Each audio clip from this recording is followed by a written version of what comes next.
boa noite, igreja linda e abençoada.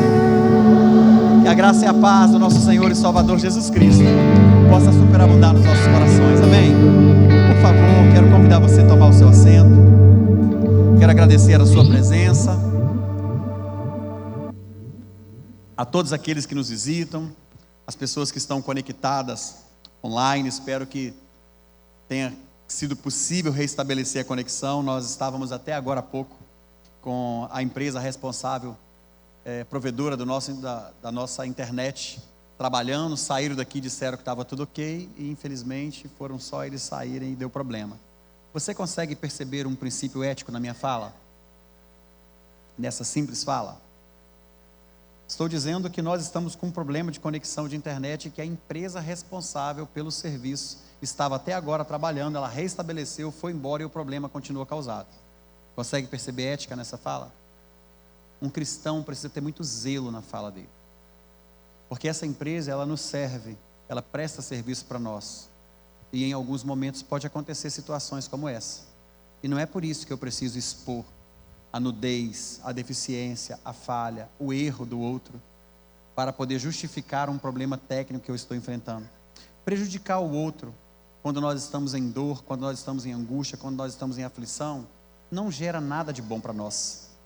Em alguns momentos na sua vida, na sua jornada, na minha jornada, na nossa trajetória, nós vamos nos deparar com situações, e essas situações vão nos dar razão, vão nos dar direito, vão nos dar condição de fazermos exigências. E quando nós não temos uma mentalidade transicionada, transformada pelo poder da palavra, quando a nossa mente não muda, quando nós não experimentamos o poder da palavra de Deus, quando nós não somos expostos à palavra de Deus, a gente não consegue acolher no nosso coração aquilo que é saudável, aquilo que é agradável, aquilo que é bom, e que vai mudar a nossa estrutura, para que possamos ter mais equilíbrio, mais domínio, para que possamos ser mais gentios, ter mais temperança, para que possamos usufruir dos frutos do Espírito, e assim operarmos, agirmos, guiados pelo Espírito Santo de Deus. Nós estamos nessa série, hoje é o segundo episódio dessa série. Essa série ela tem um objetivo muito específico, muito próprio. De repente é a primeira vez que você vem. Nós estamos com a série intitulada Antes do Fim, e nós iniciamos essa série trazendo uma conexão que ela é muito importante, porque na nossa jornada, na nossa vida, algumas coisas elas já estão findando, outras ainda vão durar muito tempo. Mas aqui nós estamos fazendo uma coligação, uma correlação com o ideal do findar de um ano. Mas pode ser o findar de uma vida, pode ser o findar de um processo, pode ser um findar de alguma situação em que você está, desejando, ansiando muito acontecer. Pode ser um rebento, tal como uma gestante que está aí, falta poucos dias, e em algum momento finda esse processo. Pode ser situações como uma transição de uma vida profissional, onde você está migrando de uma empresa para outra, e talvez esteja te deixando angustiado, aflito. Pode ser um conflito, pode ser um processo, pode ser algo que você tem no seu relacionamento. Mas antes do fim, como é que a gente consegue observar a nossa trajetória antes do fim? Porque todas essas situações, todas as coisas que ocorrem e que acontecem na nossa vida, a Bíblia vai nos dizer em Eclesiastes capítulo 3 que tudo tem um propósito. Quantos de nós somos reprovados em algumas questões da nossa vida porque não cumprimos o nosso propósito? E nessa série intitulada Antes do Fim, nós vamos abordar alguns temas específicos. Se você não participou na semana passada, está disponível para você lá no YouTube. Você pode acompanhar essa mensagem. Antes do fim, a sua visão vai ser recuperada.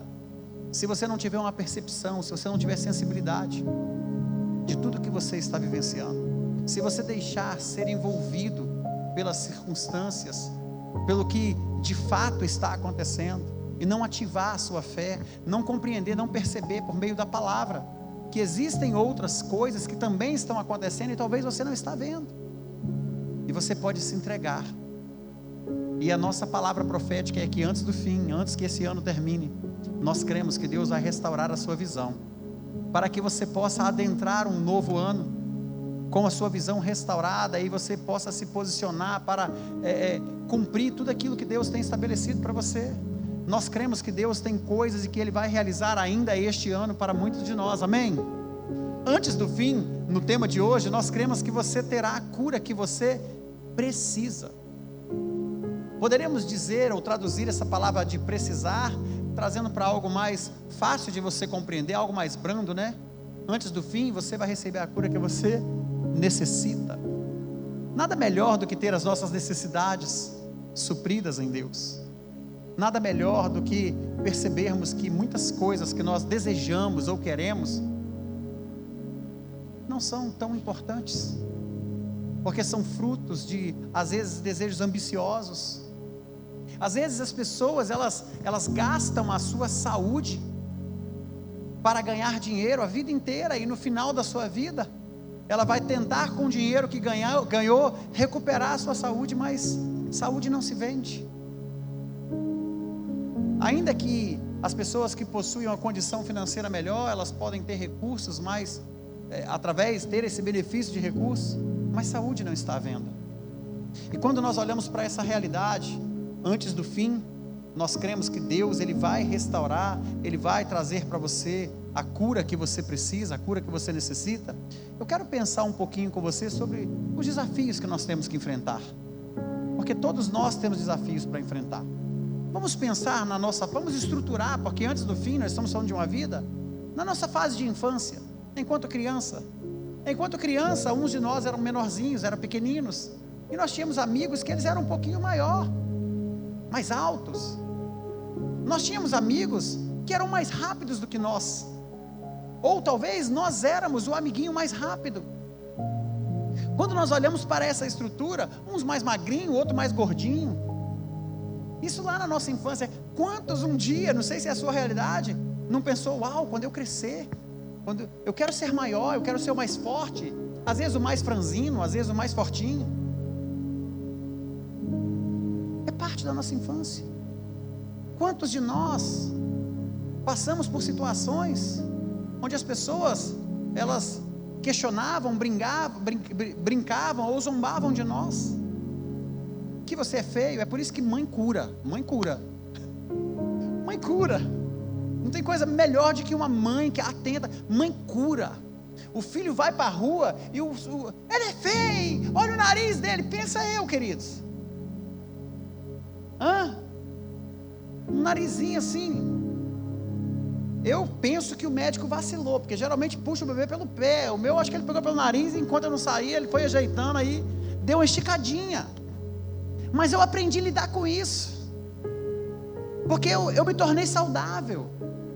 Mas quantos de nós carregam até hoje traumas de infância?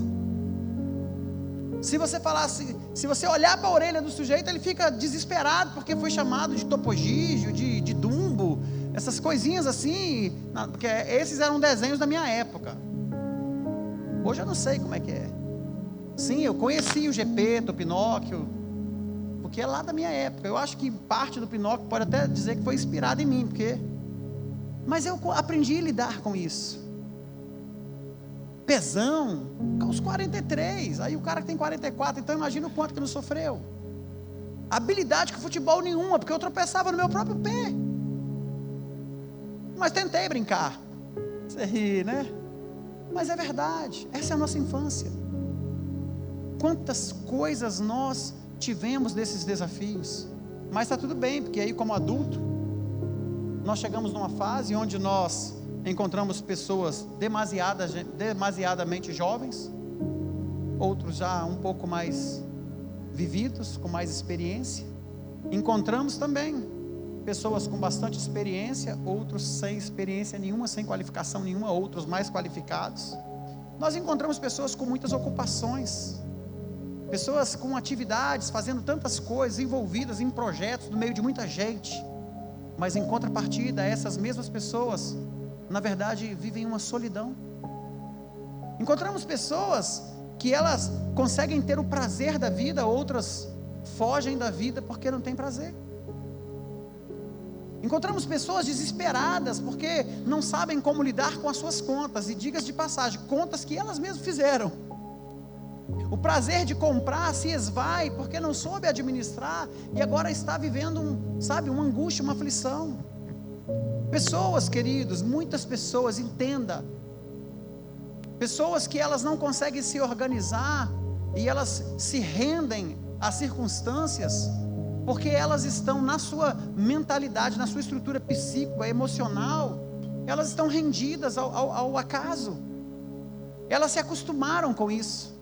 E aí nós vamos observar que às vezes as coisas ficam mais sérias do que nós imaginamos, porque nós chegamos aqui carregando as nossas bagagens de sofrer abuso de alguma forma injusta, nos preocupamos com N situações que estão no nosso cotidiano, pais que enfrentam situações de filhos que são mais rebeldes, filhos que dão muito trabalho, as nossas inseguranças, a nossa falta de prudência e sabedoria nos leva a problemas. Estamos com a vida organizada, alguém nos orienta e fala: olha, este caminho que você está pensando em seguir, ele pode, são hipóteses da vida, mas a gente prefere pagar o preço, e aí a nossa vida que estava organizada, ela se torna em um caos, uma total desordem. Por quê? Porque quebramos princípios, e essas quebras de princípios geram dores. O que nós observamos hoje, quantas famílias, quantos filhos ainda pequenos estão enfermos, já adoecidos emocionalmente, por causa da conduta, da estrutura, da postura, da forma em que os pais interagem.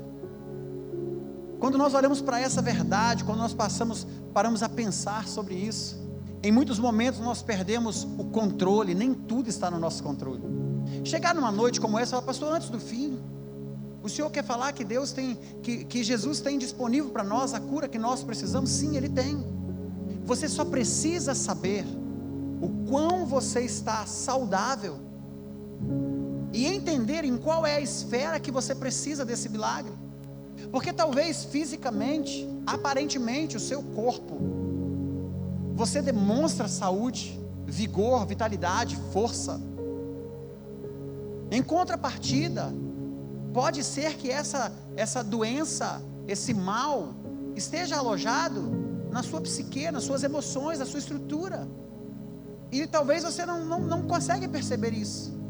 Então, quando nós começamos a observar, quantos de nós vamos ficar frustrados, irritados, e assim, irritados com a maneira que o outro nos tratou? Imagina, eu estava ali agora, aí os meninos falaram: pastor, não está funcionando a internet. Ei, o que eu posso fazer agora? Nada. Eu falei: grava o culto. Mas e as pessoas que estão em casa? A igreja está aqui.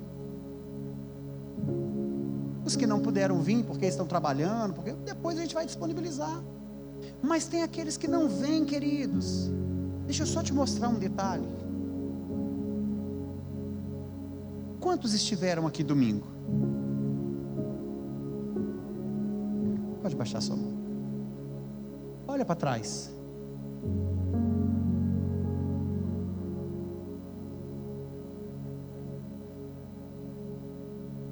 Isso é assim, cultural.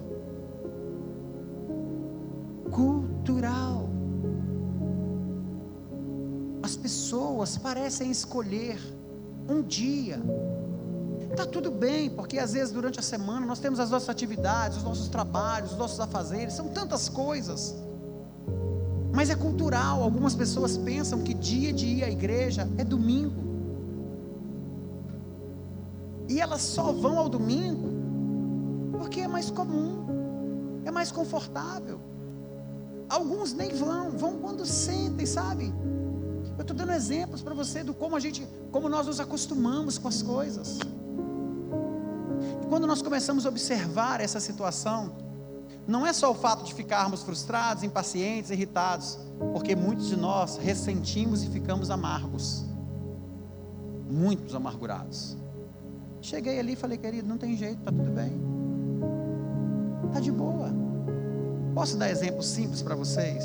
Cheguei ali para o Johnny ali e falei assim: Johnny, eu preciso fazer uma gestão das minhas emoções em alguns momentos, Por causa de processos muito simples. Por quê? Eu e a pastora, nós somos responsáveis pela igreja. E se nós percebemos que alguma coisa que a igreja está promovendo está fora do padrão e está incomodando as pessoas que vêm a este lugar, porque eu tenho que buscar equidade, eu tenho que buscar equilíbrio. Então, se eu percebo uma coisa que fere você, que incomoda você, e que como igreja nós somos responsáveis para ajustar, isso gera nas minhas emoções uma situação que eu preciso aprender a lidar com ela. Exemplo muito simples. Antes de eu subir ali, chamei ele, que é o meu apoio de palco hoje, e falei assim: o som da igreja está muito alto. Ou será que eu estou ficando velho e só eu que percebi? Falei, está muito alto. As pessoas que estão aqui, elas não precisam ficar expostas a esse som dessa altura. E vocês precisam resolver isso. Por quê? Porque é um detalhe, irmão. Nós somos uma família na fé, e nós temos pessoas com audição mais sensível, outras pessoas com, o jovem ele gosta, ele está aí tranquilo, o dia inteiro gritando, tá? Mas não é assim. E eu sei que a equipe está aqui, está servindo, está fazendo o que pode, mas tudo fora, tudo em demasia, tudo em excesso. A escassez é um problema e o excesso também é um problema.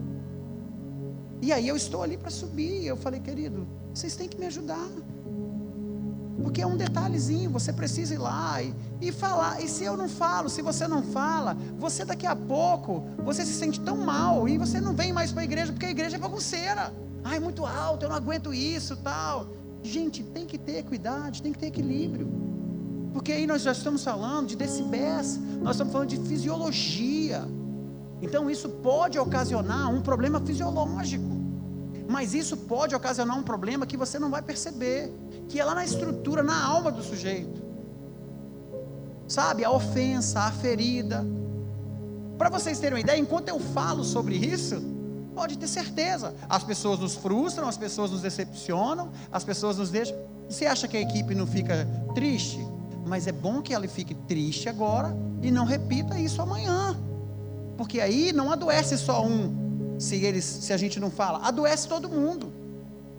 Então nós temos que ter esse zelo e termos esse cuidado com vocês, e vocês também, vocês podem dar o feedback. Está vendo esses meninos? Fica de pé, Johnny, por favor.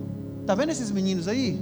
Eles estão aqui para servir vocês, nós estamos aqui para servir vocês. Então se você está aí, o som está muito alto, você vai até um voluntário e fala assim, querido, não sei se é impressão minha, primeiro compartilha com a pessoa que está do seu lado, porque de repente você, porque tem gente, queridos, que eu vou falar, tá? Chega para a pessoa que está do seu lado e fala assim, está muito alto? Aí a pessoa fala, não, está de boa. Aí você olha, a pessoa tem 17 anos e você tem 63. Eu acho que é impressão minha, né? Não. Aí chega para outra pessoa, você acha que o som está confortável, está agradável, tá de boa para nós? Aí a pessoa fala assim, olha, eu estou achando que está um pouquinho em excesso. Aí você chama um voluntário e fala, tem como dar uma verificadinha lá, irmão? Você tem como fazer alguma coisa? Isso é nos preocuparmos uns com os outros.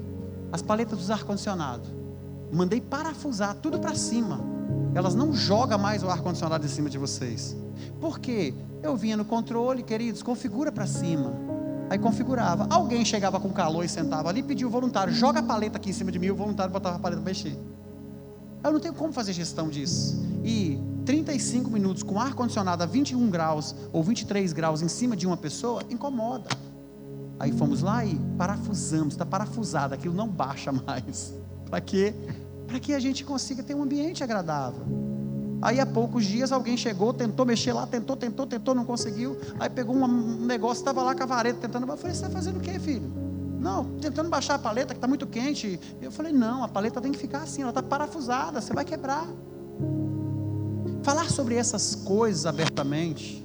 Ei, entenda uma coisa, como que você trata sobre essas questões que te incomodam no dia a dia, na sua casa, na sua família, a sua esposa, o seu cônjuge ali, o seu marido, seus filhos, coisas simples do dia a dia, preste atenção, porque aqui nós estamos falando de uma transição de mentalidade para a gente transformar um ambiente.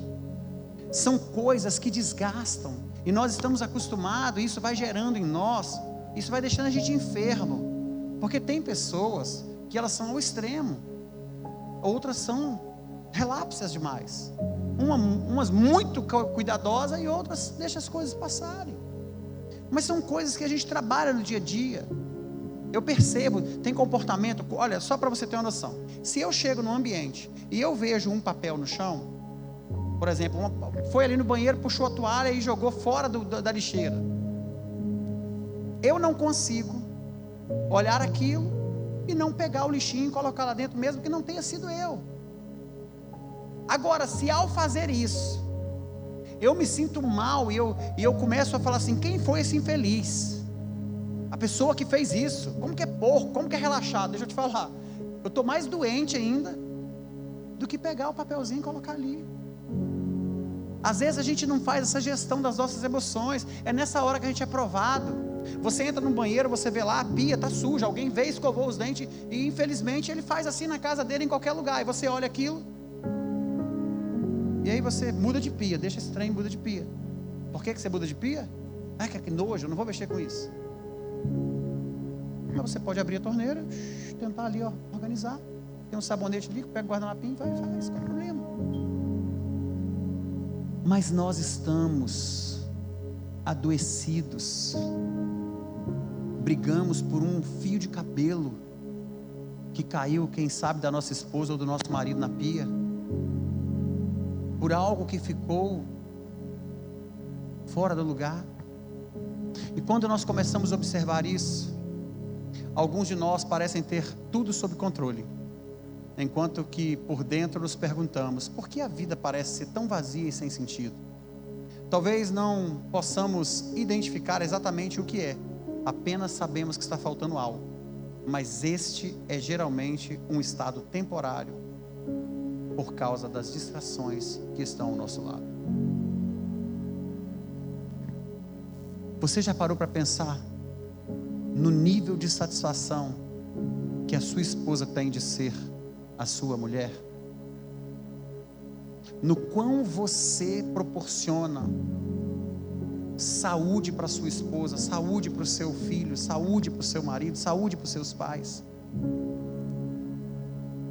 O quão você está atento com isso? Porque graças à nossa cultura, nos divertimos facilmente até a morte. A nossa cultura é assim.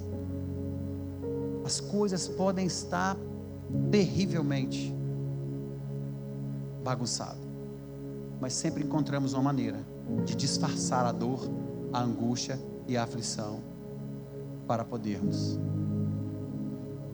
driblar a realidade, para transmitir para os outros uma falsa realidade.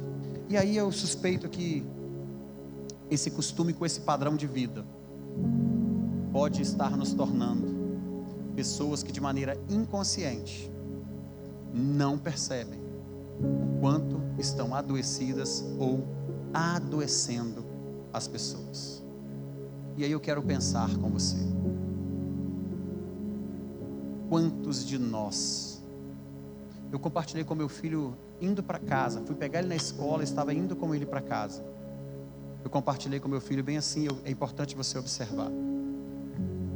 Se o seu carro faz uma média de consumo por litro, eu sei a média de consumo por litro que o meu carro costuma fazer. Geralmente meu carro faz na faixa de 10.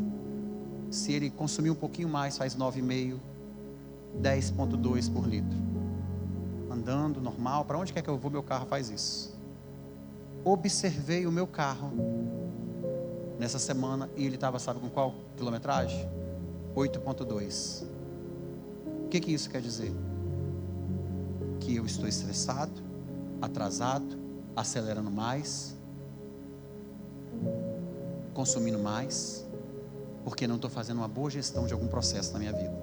Um simples detalhe: essa última semana meu carro saiu de 10, diminuiu 2 km por litro, e eu comecei a observar minha maneira de dirigir, e eu falei: opa,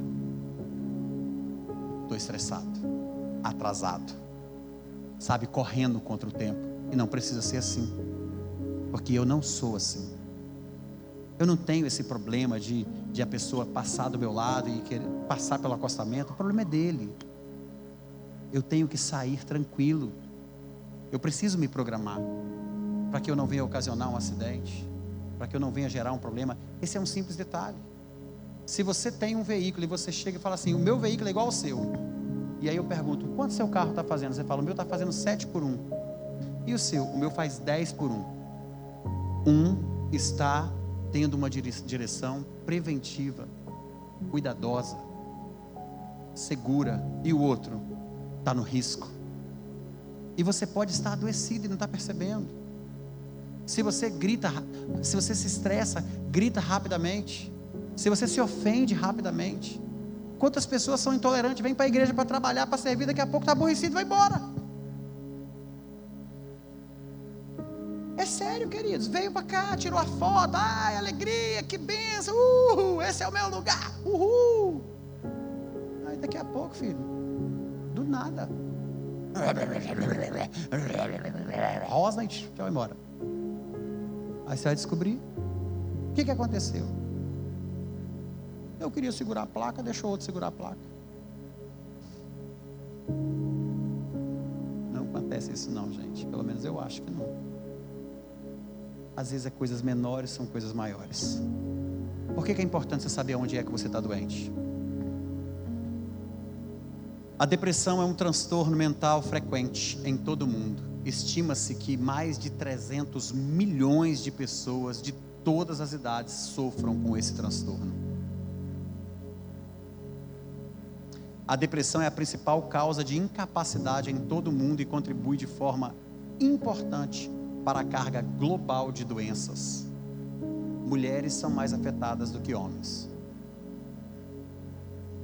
No pior dos casos, a depressão pode levar o sujeito a perder a vida.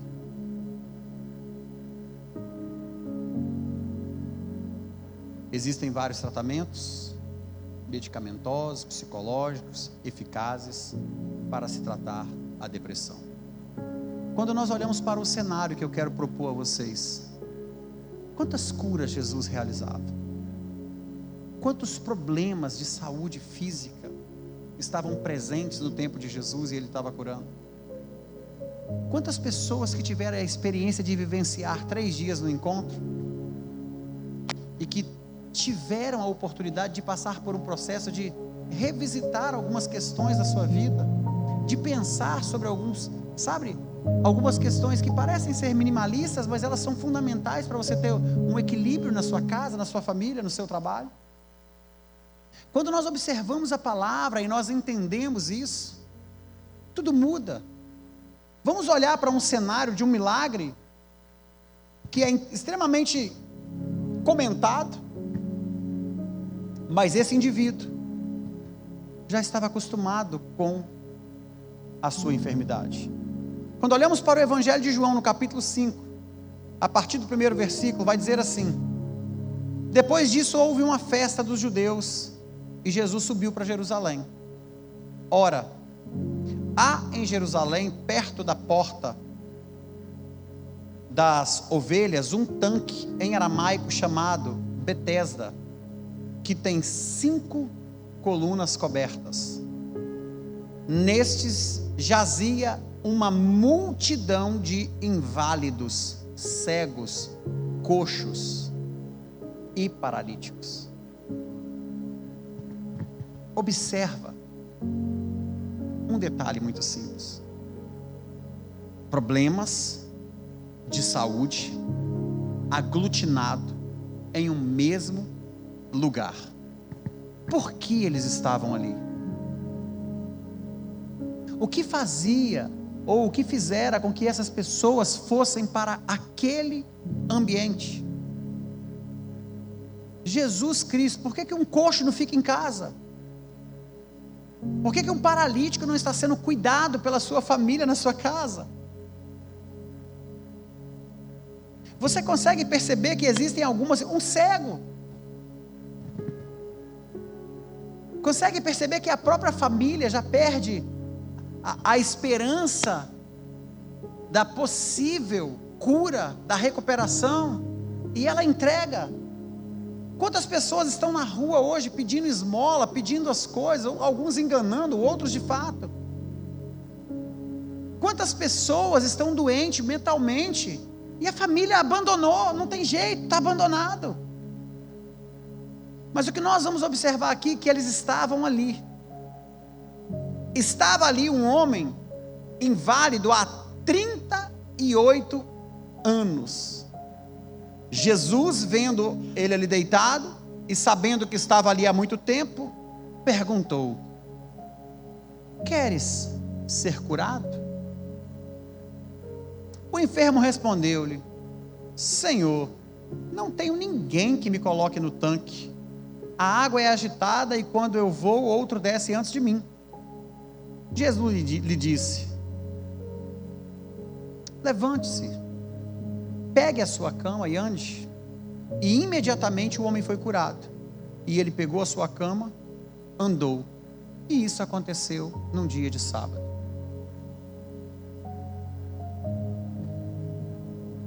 O sujeito está enfermo há 38 anos, num ambiente aonde supostamente todos que estavam ali acreditavam que ao balançar das águas por um anjo, o primeiro que descesse seria curado, e isso era evidenciado por sinais aparentes que já havia acontecido. Entretanto, aquele homem paralítico não conseguia entrar no poço. Jesus chega para ele e faz uma pergunta: você quer ser curado? É uma pergunta simples. Eu quero levar você como diz o outro, para a discussão do relacionamento. Quando um casal está discutindo ali algumas questões do seu relacionamento, aí quando eles começam a pensar: olha, a gente precisa dar um jeito, vamos dar uma chance para nós, vamos resolver isso. Você topa? Aí o outro fala o quê? Mas você não muda. Não, a questão é: vamos resolver? Não, mas resolver como? Daqui a pouco você vai fazer de novo, e não tem como, não tem jeito, você é ignorante, você é grosso, ou você... E aí vai falando as coisas. A questão era: vamos tomar uma atitude para o milagre acontecer? Você já parou para pensar em quantas situações que nós focamos no problema, mesmo tendo uma pergunta que tem a intenção de sondar o que nós queremos?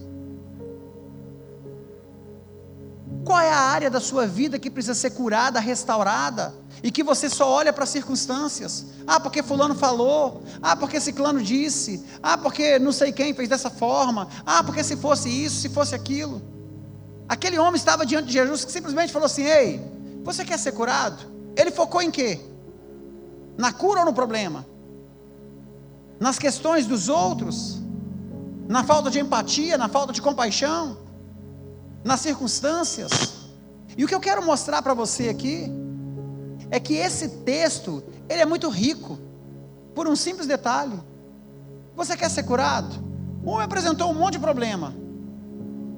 Jesus nem gastou esse tempo que eu estou gastando com você aqui, para dizer que existe uma provisão de Deus para a sua vida, e você está num lugar onde tem um monte de pessoas com o mesmo problema, e você fica entendendo que o outro vai na sua frente ser curado, vai ser liberto, vai ser abençoado, mas para você não tem resposta. Jesus simplesmente falou: você quer ser curado? Ele trouxe os argumentos contrários dele. Respondeu a pergunta de Jesus? Não. Melhorou a situação dele? Não, só piorou. O que Jesus fala? Tá bom, pega a sua cama e anda. E aí aquele homem pega aquela cama e anda. Por que a Bíblia faz questão de dizer que era um dia de sábado? Querido, Jesus não perguntou qual era o pecado, Jesus não perguntou filho de quem que ele era, Jesus não trouxe nada para esse cenário. Talvez você está aí pensando: sabe o que acontece? Ah, esse milagre não acontece na minha vida porque eu não sou digno. Esse milagre não acontece na minha vida porque eu não sou merecedor. Esse milagre não acontece na minha vida por causa disso, por causa daquilo. Você está num ambiente onde todas as pessoas, assim como eu, nós estamos aqui, sabe de que nós precisamos todos os dias? De um milagre. Todos os dias nós precisamos, sabe de quê? De um milagre. Ou você acha que o pastor não precisa de milagre? Preciso. necessito, almejo, busco e creio que Ele vai chegar. Agora imagina só, se você está nesse ambiente, você só consegue se atentar para os problemas dos outros. Queridos, aqui nesse ambiente nós temos visto, não é no movimentar das águas não, é no mover das pessoas, o que Jesus estava mostrando para aquele homem naquele momento. Então você vai se mover agora, pega a sua cama e vai embora, anda com ela. E o que nós mais vemos, são pessoas reclamando, são pessoas se queixando, são pessoas se julgando indignas, inaptas. Entenda uma coisa, você está no ambiente onde Jesus fala com você o tempo todo. Quantas palavras proféticas são ativas nesse altar? Vai dar certo no seu casamento, vai dar certo no seu trabalho, Deus tem a provisão para você, Deus tem a resposta que você precisa, se move nessa direção, e você fica na cadeira.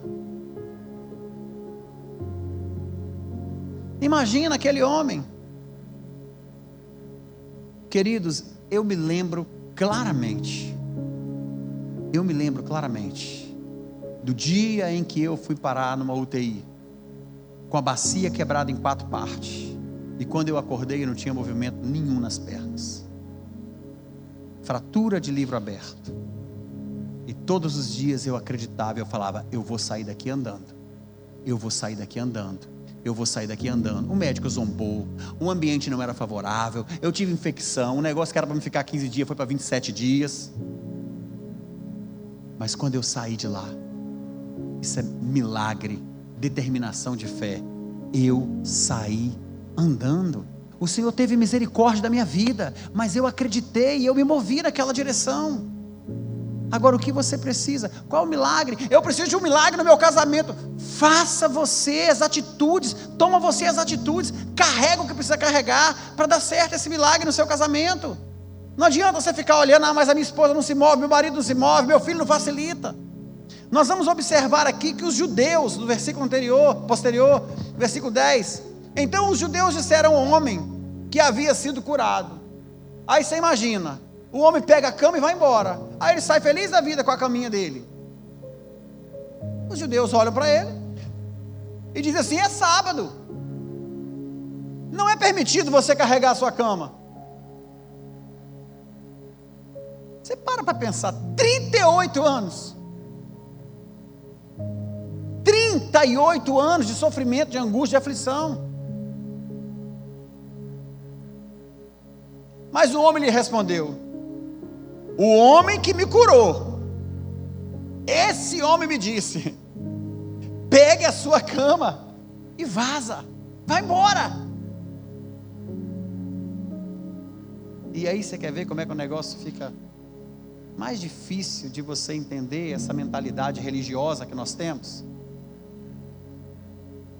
Os judeus perguntam, quem é o homem que te disse isso?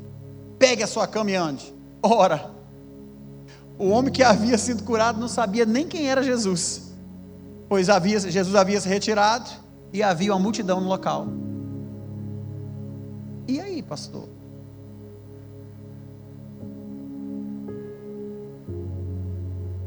Você quer ser curado?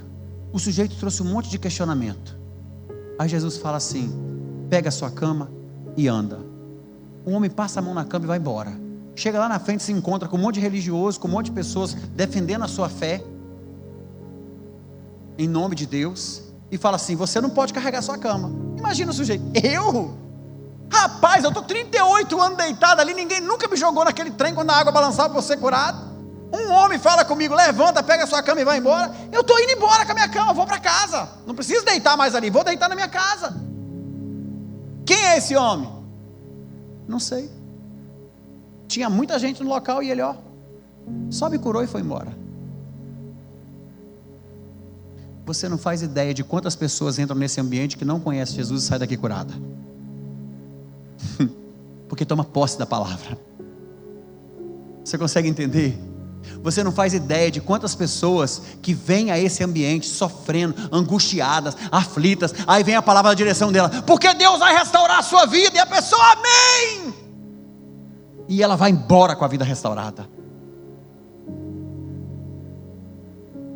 Essa semana um jovem chegou para mim e falou assim: pastor, estou fazendo um processo seletivo, assim, glória a Deus, meu filho, vai dar certo, oramos junto, ele foi lá, fez o processo seletivo, voltou feliz da vida. Aí eu vou começar a trabalhar tal dia, vai dar tudo certo. Daqui a pouco ele passa no exame médico, o médico falou: você não pode, você não vai ser aprovado não, porque você é daltônico. Eu falei: rapaz, você não sabia que você era daltônico? Ele falou: não, nem sabia desse trem, eu sei que eu não enxergo vermelho, não enxergo azul, não enxergo verde, não sabia nada disso não.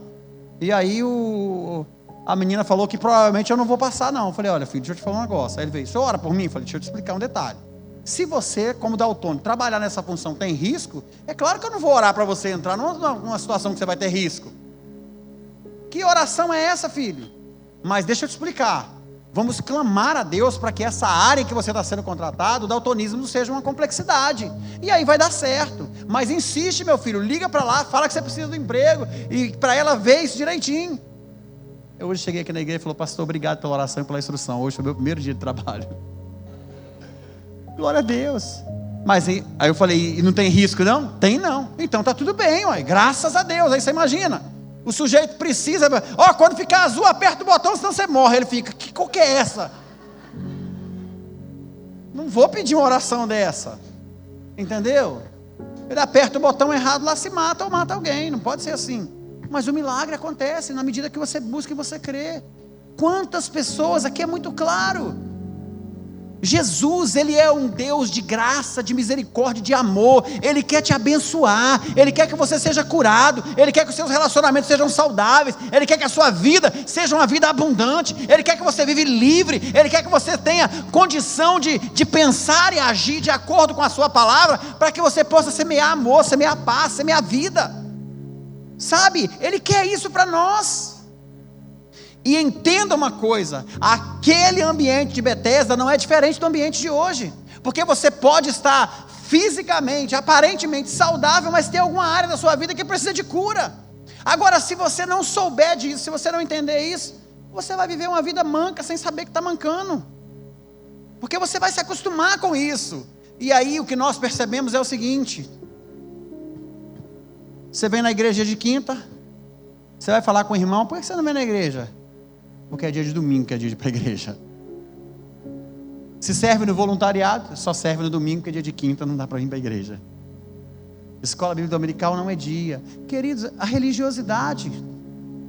Jesus cura aqui, Jesus cura na célula, Jesus cura na sua casa, Jesus cura ali na rua, Jesus cura no ônibus, Jesus cura nos hospitais. Ele cura no ambiente onde Ele é clamado, propagado, anunciado, e as pessoas creem. Agora nós temos que ter essa percepção e essa sensibilidade. Qual é a área da sua vida? Você está o que está te impedindo de avançar, de entrar em 2024 curado, restaurado? Quais são os entraves? Quais são as coisas que te trouxe até aqui e que te paralisaram e que você não tem mais esperança? Queridos, tem gente que não namora mais porque se frustrou no relacionamento. Tem gente que fala que não vai casar mais porque foi traído, porque foi traída. São tantas questões. E as pessoas não conseguem perceber. Tem pessoas que não conseguem dar um sorriso. Você olha para a pessoa, ela é a cara da mágoa.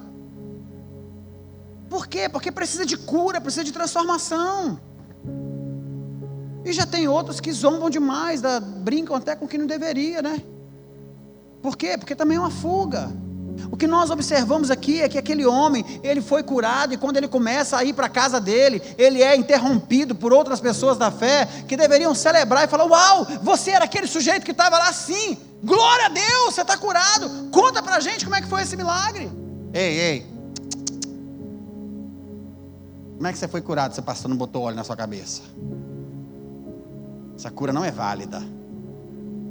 Entendeu? Você chegou aqui na igreja tem quanto tempo? Está contando testemunho de bênção? Eu estou aqui tem 38 anos, você está aqui tem 2 semanas, já tem bênção? Por que você está feliz? Por que você está feliz? Você entrou aqui triste, está saindo rindo? Não. Isso não é de Deus. Você acha que a gente não vê isso todo dia? O irmão acabou de chegar, está lá no altar. E você? Eu estou aqui 38 anos esperando Deus falar alguma coisa comigo para ver se eu faço alguma coisa nessa igreja. E Jesus está aqui, querido, ministrando. Jesus está aqui trabalhando na nossa vida. Então nós observamos aqui, é um relato de religiosidade. Mas sabe o que acontece depois? Jesus não fez nenhum questionamento com ele, porque era proposital. Mas Jesus encontra com ele depois. Presta atenção. Depois Jesus encontrou ele aonde? No templo. Está lá no versículo 14. Depois Jesus encontrou ele no templo e disse: veja, você está bem, hein? Ó, que bom, você está curado. Então, não peca mais não, meu filho, para que não te aconteça algo pior. Não questionei sua vida, não questionei seu passado, tive compaixão de você, te concedi pela graça e pela misericórdia o milagre que você precisa. Você nem sabia quem sou eu. Mas aqui, vou te dar uma dica. Fuja daquele ambiente de pecado, para que você possa viver saudável. Se desconecte dessas coisas. Está aqui, ó, para que algo pior não lhe aconteça. O homem foi embora e contou aos judeus que foi Jesus que curou ele. A partir de que ele percebeu que foi Jesus? Quando Jesus teve um papo com ele, falou assim: ei, curar a sua saúde física, a sua estrutura física, isso não é nada. Eu curei você na sua alma, para que você tenha a vida eterna, para que você tenha uma vida com Deus. Eu te recoloquei no reino. O que você precisa entender, o que nós precisamos entender para avançarmos no que Deus nos reserva no ano de 2024 é como é que nós vamos entrar nesse novo ano. Antes que termine esse ano, que mudança que tem que acontecer na sua vida? Qual é a transformação que precisa acontecer em você? Qual é o ambiente que precisa ser transformado na sua vida para que você possa avançar, cumprindo o seu propósito, sabendo realmente Jesus está comigo, Deus está na minha vida, Deus está no meu casamento, Deus está no meu trabalho, Deus está nos projetos que Ele tem me dado. O que precisa acontecer para que você possa avançar?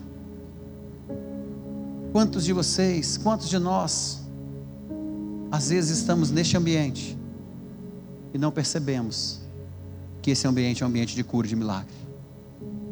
Você quer ver uma coisa que eu faço todos os dias quando eu estou diante de pessoas que se permitem falar comigo e que às vezes não acreditam nelas mesmas? Eu olho bem na face das pessoas e eu tenho prazer em falar assim: por favor, olha para mim. Quando a pessoa olha para mim, eu falo assim: escuta o que eu vou te dizer.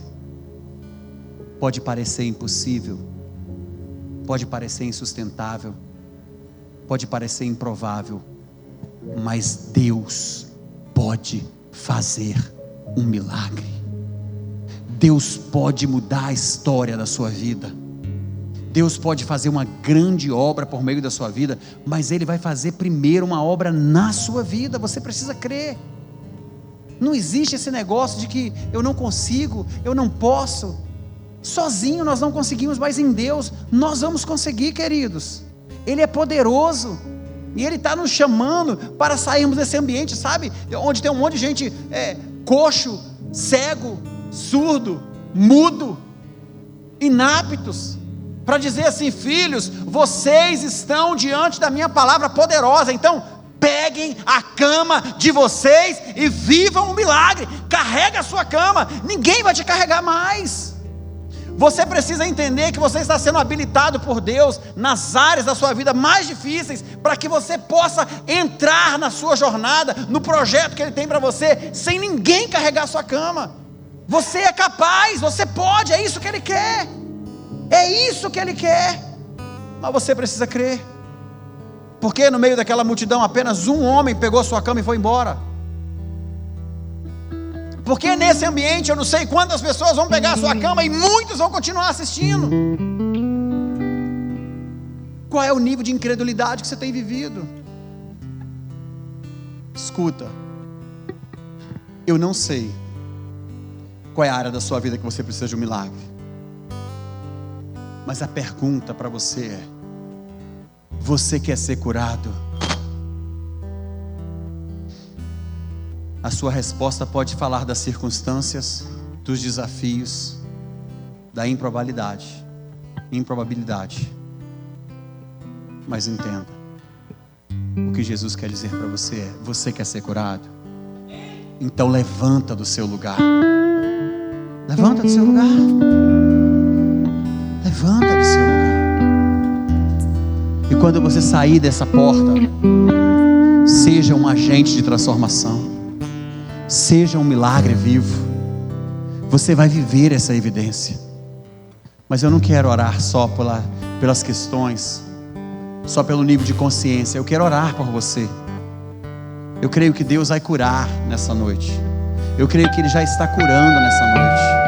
Emoções, pensamentos, angústias, no seu fisiológico, na sua estrutura. Se existe alguma enfermidade alojada, se existe alguma, debilidade, se existe alguma área na sua vida, quer seja psíquica, quer seja, a ineficiência de hormônios, quer seja a ineficiência da qual você precisa para fazer as suas conexões, eu quero te dizer que eu creio que Deus pode restabelecer esse milagre, mas você precisa crer nisso. O que você vai dar em resposta a essa pergunta? Você quer ser curado? Ah, Senhor, mais isso, mais aquilo, mais aquilo. A pergunta é: você quer viver esse milagre na sua vida? Então levanta, pega a sua cama e anda, vai embora, viva esse milagre.